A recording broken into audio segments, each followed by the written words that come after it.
Hi everyone. Today we will discuss about a very important topic, polycystic ovarian syndrome, PCOS. Basically PCOS is a kind of a hormonal imbalance.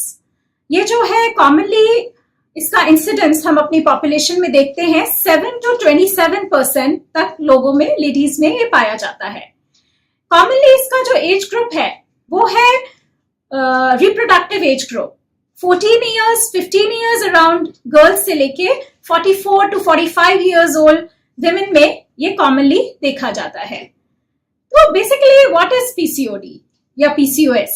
PCOS एक hormonal imbalance है. इसमें male hormones जो हैं वो ज्यादा पाए जाते हैं, जिसकी वजह से आमतौर पर जो विमेन हैं वो ये सिम्टम्स कंप्लेन करती हैं, जैसे कि मेंस्ट्रुअल इरेगुलरिटीज का होना, स्कैंटी पीरियड्स यानी कि कम पीरियड्स, या पीरियड्स बहुत गैप पे होते हो, या फिर इसमें हेयर ग्रोथ ज्यादा होती है.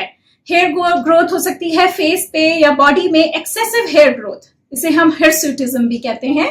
फिर एक्ने की प्रॉब्लम देखी जाती है, यानी कि हिंदी में मुहासे, फेस पे मुहासे होना. हेयर लॉस भी इसमें कॉमन है, जो कि मेल पैटर्न ऑफ बॉल्डनेस देखा जाता है, एलोपेशिया भी कहते हैं इसको.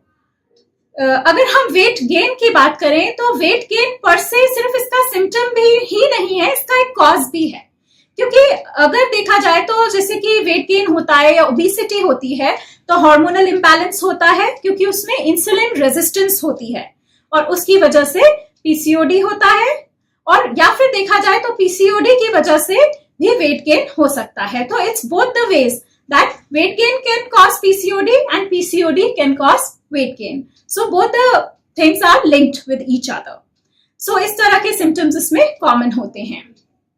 इन symptoms के साथ जब आप अपने डॉक्टर के पास जाएंगे तो वो आपको अल्ट्रासाउंड सजेस्ट करेंगी या फिर कुछ ब्लड टेस्ट सजेस्ट करेंगे. अल्ट्रासाउंड में इसमें जो है ओवरीज यानी अंडेदानी में छोटी छोटी सिस्ट देखी जाती हैं, मल्टीपल सिस्ट देखी जाती हैं, जिसे हम पीसीओ पैटर्न कहते हैं. पर सिर्फ उन्हीं सिस्ट के होने से ही मात्र ये नहीं माना जाएगा कि yes there is a problem like PCOD. Basically then blood test needs to be done.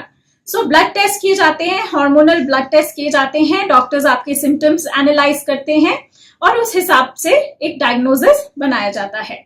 जहां तक इसके ट्रीटमेंट का सवाल है तो इसका ट्रीटमेंट ओसीपीज बहुत कॉमनली इसमें यूज की जाती हैं, जैसे ओरल कॉन्ट्रासेप्टिव पिल्स हैं, या फिर अगर हम देखें तो मेटफॉर्मिन जैसी दवाइयां जो कि इंसुलिन सेंसिटाइजिंग एक तरह से एजेंट्स हैं, इस तरह की दवाइयां यूज की जाती हैं.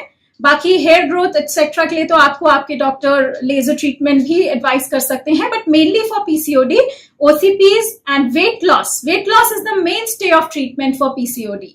So these are the few important points regarding PCOS. Thank you.